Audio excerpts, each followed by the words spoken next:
You're listening to the Epic Stories podcast, presented by Earlham College. Here's your host, Simon Hoover.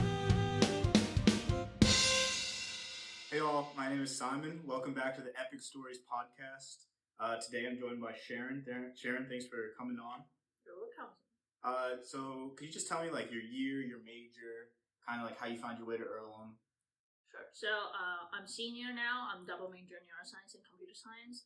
She, her pronouns. The reason I'm here is my high school is UWC. I'm not sure everyone noticed this. United World College, and then we have a partnership with Earlham College. And then my art teacher, my visual art teachers, he's graduated from Earlham, and then he would like me to continue learn ceramic with Julie, like our ceramic teachers here. So that's why I picked Earlham. But after when I get in here, I kind of switch a lot my interest and my major. So now I'm double major in computer science and neuroscience. So you came in as an art major and now you're a neuroscience major? Yes, Wow. That's a big shift. It is. How did that shift come about? So I'm the COVID year student. So I took a gap year before coming here to Earlham. And then during that gap year, my grandma had the spinal cord surgery.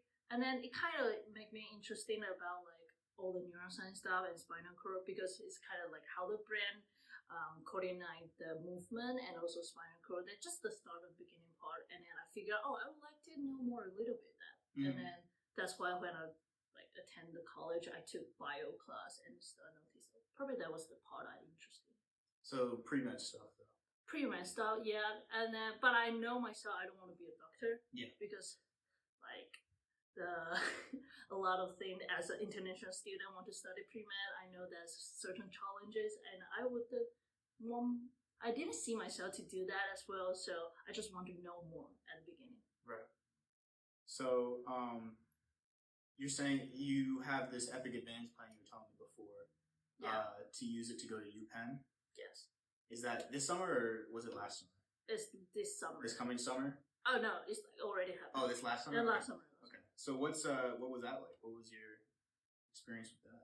Okay, so I would say one thing is like I have a lot of great study abroad program, but as an international student, I already study abroad. Right. So I started from the intern in Philly program. Okay. So I intern in UPenn since this January and then until May, and then I feel myself I want to do more. Like I already have connecting the data, and I want to do more than that to interpreting the data, how they're meaningful to others. So that's why I choose to using my Epic Advantage money in last summer, and continue my work.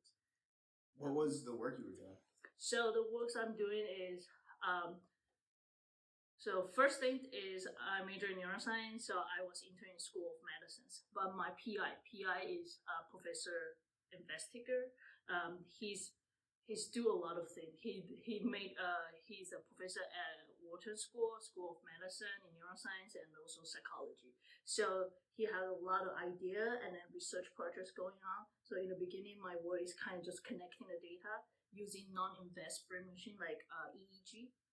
Like I forgot the stem for name, but that type of thing is like they didn't insert anything on your brain, so it's just kind of like a hat and on your brain, and then they can recording your brain activity and then to see your brain waving and the frequencies, that type of thing. That's kind of my first part of my internship doing that, and then I connecting all the data about like we have two main projects. One is we collaborated with the Fox Media company and to see how the participants look at their ads, how they impact their interest in the show. And the second one is we look at a Shark Tank, like a pitching video, and to see how the participants equal the investor, how they predict their decision making.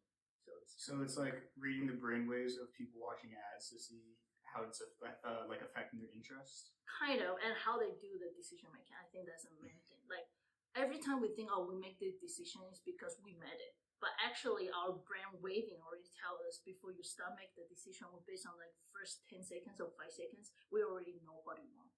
So it's kind of interesting. Like if you want to buy a car, there's blue and white, and then you don't know which color you would like. But actually, you look at the picture, and we recording your brain waving, we already know which car you pick. Really? That type of thing. Even if you personally don't know yet? You don't know yet. So we call that neural forecasting. And before, a lot of people doing that, like using survey or like fMR. fMR is the other brain machine. It's like you lay down and then they scan all your brain, but it's quite expensive. Like every time it's like $1,000. So that's why we switched to EEG. It's much more easier and efficiency to like record data. That's fascinating. I can't believe the media companies are doing brainwave readings. So they want to know like what this really reader want, and then so they can put like the ads, because the ads is like people like invest the ads and to promote their company and logo, so something like that. So they want to know what is the audience focus and how in which seconds. Like what kind of advertisements were you? Everything, Burger King, and then Eli Lilly, like stuff from food to medicine or kitchen or it's like any ad you're gonna see. Yeah, exactly. That was in Philadelphia? Yeah, it is Philadelphia. I'm from about an hour away from Philly. What do you think about Philly? It's kind of rough right now. Oh yeah, that's true right now. So compared to Indiana, Richmond, I would say is a lot difference, because I mean, university city is a lot of things I can do, and then having fun going to pub or everything. But in Richmond is, if I don't have a car, I cannot go any place. And they have like SEPTA, all the place I want to go. Even I can go to New Jersey, New York just by one day. Did you ever go outside of Philadelphia and Pennsylvania at all?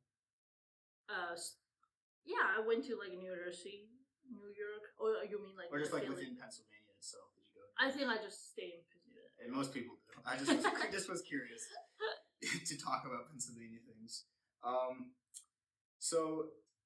The Epic Advantage, you got that idea to use it from a winter internship? Like you said you did an internship in January to... No, that was like study abroad program. Okay. January to May. So, yeah. I think it's called Earlham Study Abroad and an internship in Philly. That's the program. Okay. So it's like you use the study abroad to go to Philadelphia, and then the Epic Advantage like continued it? Yeah. Okay, interesting. Did you talk to any like career coaches to kind of get that plan going? So yes and not really, because I'm the career coach in CGH, Center of Global Health, since my sophomore year, throughout whole junior year, so 2 years. I will kind of plan myself, but But in the end, I talked to Nico and Gabby like to finish all the Epic Advantage, the paperwork. Right. Yeah. All right. So you're a career coach. I am career coach, but not right now, because right now I'm whole director and they did not allow me to have other jobs. Okay. So you've helped other people kind of make their plans for their Epic Advantage money? I do give them ideas, but I'm not the one directly planning, because if you want to go through all the budget stuff, you still need to like Nico to approve it or Gabby to look through it, how you calculate it. But I do help them to plan like in which class, in which semester would be the best for you if you are doing pre-med or like pre-ped or whatever, PA, something like that, or nursing program. But yeah, I mostly is like help them to find their interest or like help them to find internship. So like as an international student, there are certain internship you cannot find based on the government NIH funding or not. So like for international student and domestic student, we have a different way to find internship for them. I see. So you're from, it's like the Center of Global Health? Yes. Where you're working through? Yeah. Okay. So what's the kind of decision-making process when someone comes to you and they're like, I think I want to be pre-med. How do I use my internship to like the most impactful way? So I would say like first know what you want and which area, because in pre-med, if you want to do pre-med or something like that, start from freshman first semester, you already have to choose the right class. Otherwise, you cannot finish on time. You have to start your freshman year. Yeah, like mostly like either biology or biochem, something like that. So in the first time, we would just probably plan your 4 years plan and to make sure how you follow it. And then throughout the internship, like CGH have the code health externship. So it's like we collaboration with Richmond Health Local. Read a lot of things. So like we kind of job shop going or like volunteer. So I see. Like student, we will kind of collaboration, so student can like drop showing with the doctor, so they can know their clinical application, how it works, or have more volunteer experience. That's how CGH provide like extra thing other than internship. And to prepare your internship is actually we just say apply everything first, because they have a certain requirement. They prefer you have some experience, some not. So at that moment, I will just help them to prepare their resumes and then to probably how to write a cover letter or like a research statement to make themselves to know what they really want and what they desire, because motivation letter is much more important than just like grades for some of internship. It seems like a big challenge to like have to come in your freshman year and already have this 4-year plan. Like I need to do all these things before I graduate. Yeah, so How do you deal with that like challenge?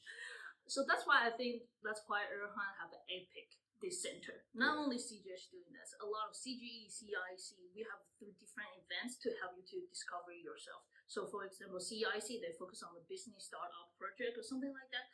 They help you to think what you really want, and then they also guide you on how to approach like whole price or something like that. So they help you to think, oh, do I want to pair up with a team med or something like that, or like what my career want. And then I feel CGE is mostly giving you like a lot of different internship experience and talking to the career coach. They're really helpful for your resume, and then you can be thinking, so, oh, I probably need to do more for this for campus involvement. I know it probably sounds a little bit scary if like freshman years I need to do that, but mostly if you continue meet with us and then you find in a resource, actually you will figure out Earlham's will support you no matter what you want to do, and then we always find a way to help you at this to approach or achieve what you want or what's your goal. Yeah. So you said you talked about externships. Did you do one in the community? I did. It's my freshman years because my schedule get too crazy in these senior years because, as I said, I major in neuroscience and computer science. There's no overlap. So I literally took all of my classes like 18 credit, even more if I could. Like, wow. So I only did the health extension in my freshman years. I'm not remember. Probably spring semester. And I have that experience, and then that's why I figure I'm not into pre-med. I see. Yeah. What was where did you go? I think I did job shadowing in the eye center. The eye center? Yeah, Richmond Eye Center. Like eye stuff? Yeah, they call it Richmond Eye Center. Yeah. So I know how you look like and how the structure, how the clinical process if you want to go through surgery. And why did that turn you off from being a doctor? Because I think I will more prefer to find the new ways, like a new solution or more discovery part. So I think that's more scientist. But if you being a doctor, although the case by case is different, but you still more focus on that area and what you're doing, like kind of routine. And it's like treating, not finding a new way to treat. Yeah, I more prefer discovery and start from nothing and to have something. That part. Oh yeah, that makes sense. It's interesting. Outside of you have a busy schedule, very busy schedule. It sounds like. Outside of that, have you been able to like get involved in any like fun things on campus? Did you ever do ceramics then? Oh, I'm gonna take ceramics next semester. Okay. I learned drum. You learned drums? Yeah, cool. I think that's a pretty nice thing for me, like balance whole the science stuff with a little bit music and art. Start my freshman until right now, I play drum. I learning with Keith, and then I have a drum solo or play with band. Like a drum kit? Yeah. Oh wow. Like just drum kit. Yeah. That's cool. Cool set. Do you ever do like performing at all for people? Yes. I think like end of semester we always have to perform in something. Like a recital? Yeah, recital or drum solo or like playing with the jazz club or something like that. That's cool. Yeah. And then your other major is computer science. Yes. Have you done any epic stuff with that, or is that kind of like your secondary major, or like how do you think of it? It is my secondary major, but I also put a lot of time to do it. Like I'm the club lead. I'm the club lead in Google Development Student Club. So I have to pass through an interview with Google, the company, and they will pick you as this campus leader. So I bring the Google resource or their knowledge or their technology into the Earlham, and then I run like different, like when you join us as a club member, and we will create like different little project, and then which will align with the UN 17 solution. So program. So is that like United Nations? Yeah, United Nations 17 have a different program like sustainability, education, equality, or some like that type of the thing. And then I try to make my members to create their own project or their own platform, and which can help or kind of assist that problem. Yeah, the solution. Yeah. Okay. So you're working from a technological standpoint on UN problems? Yes. So interesting. Wow, you're doing so much. That's called Solution Challenge. For Google company, they have the Solution Challenge competitions every year. Okay. So I was a GDSC lead since my junior year, and right now I'm senior year. Yeah, so 2 years, and then we try to help students to figure out how to create their own project. I want to have the sense of a belonging, like their project, and they can put it on resume, or they know how to start from scratch and how they can using tech or using what they learn at Earlham and to contribute back to no matter it's just Earlham or like a more Richmond community or even further. So what kind of projects have you worked on through that? So I'm more like a project manager. I didn't be the one to really work on that. So we have like some people is looking for like how to connecting the data from the electric or like water resource if there anything shut down and how they can supply it. Or some of them is helping for the education platform, how you can record your learning scale. Or some of them is like too good to go. I think probably the app some people know, but Richmond we don't have that. It's like if some food is almost expired, how can we know and how can we give like half price or discount for some people who need the type of project, but it's like stuff from scratch and how they can do data architecture or how they frame whole the structure from front end and back end. Wow. So how have your projects like done in the competition? So I think last year's we have one project. We submit one project. It's kind of like share right because as an international student viewpoint, we do need the transportation in Richmond. Yeah. So yeah, we created that app and then kind of share right like Uber, but it's more like student run it, and then they also can help you to take your grocery stuff like that. Yeah. Well, we submit a project. We didn't get into like top hundreds, but I think that's our first step. We start thinking about it, and then we see how the app runs. So it's sponsored by Google. Does that mean you have to use some kind of like specific software or something? Not really, but because coding language is for everyone, so the technology is real. Do whatever we want, but if you need help specific from Google technology, they're able to help you more. But if you didn't choose that language or like software, it's okay. Yeah. We're kind of trying to like spread the message about the epic journey as a whole, which is just kind of the Earlham experience, going through all the steps, finding your way through different career paths and finding your community within Earlham. How have you managed to find community within Earlham? I think everything starts from career coach when you make appointment with them. So you know how center can help you in different way.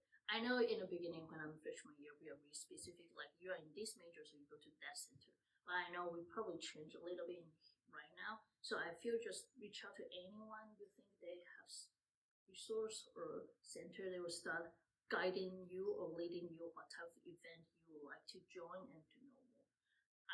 I'm mostly involved with CGH, CGE, and CEIC.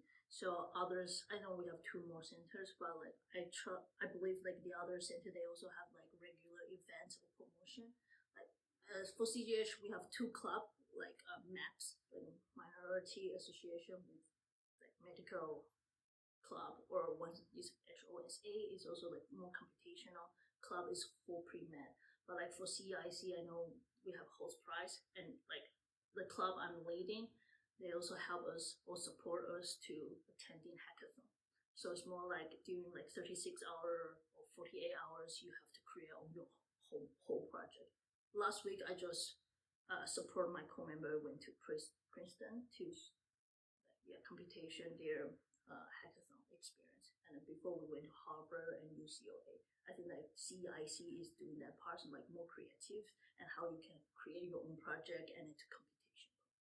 And CGE is like mostly generally give you all the idea. That's I would say if you don't know your major, you don't know anything yet, then start from CGE because they provide you leadership experience, or like they have a different brand for you if you want to try different stuff. Like if you want to go to conference, I think CGE have one like conference funding to help you to support you and to present your resource.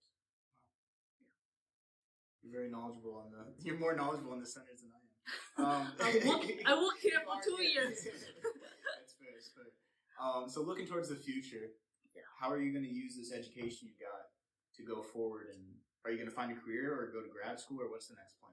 So my next point, I think I probably would go to grad school, but I also opening for a job because for the grad school is I would like to know more like different neuroscience technique and how they can really combine with like neuro AI or neurotechnology or even like more neuropathics. And then for the job part is like I just want to earn more experience before I really go through one specific research question. Yeah. Because for grad school, you like for mine is probably more neuroengineering, biomedical engineering, PhD degree. So I think they expect me to know what type of technique in which field and then what's my research question. So I open for both. Like one just directly go through it and then to see what I have and can lead me where I can go. And the other one just have more experience and learn different skills. So when I go to grad school, I also already know what research question I want to answer. Right. Doesn't seem like you can really make a bad choice with those two. That's true. Yeah. But like as an international student, I just need to figure out the visa part. Yeah. So Okay. both works for me, but I just need to have an answer and to finish all the paperwork. I got you. Yeah. It seems like you'll be set though. You definitely have a lot of experience. Do you have any advice for incoming students about how to just get started right away? How to get off on the right foot? Right foot? I mean, welcome at Earlham, I would say so. And then we are a really tiny school, so no matter what you want or what you need, just ask for help. Because even the student, professor, or faculty member, they always want you to success. That's great. Thank you so much, Sharon. Thank you so much. Appreciate you coming on. You too. All right. Thank you, folks, for listening. We'll be back next week with another episode. Thank you. Bye.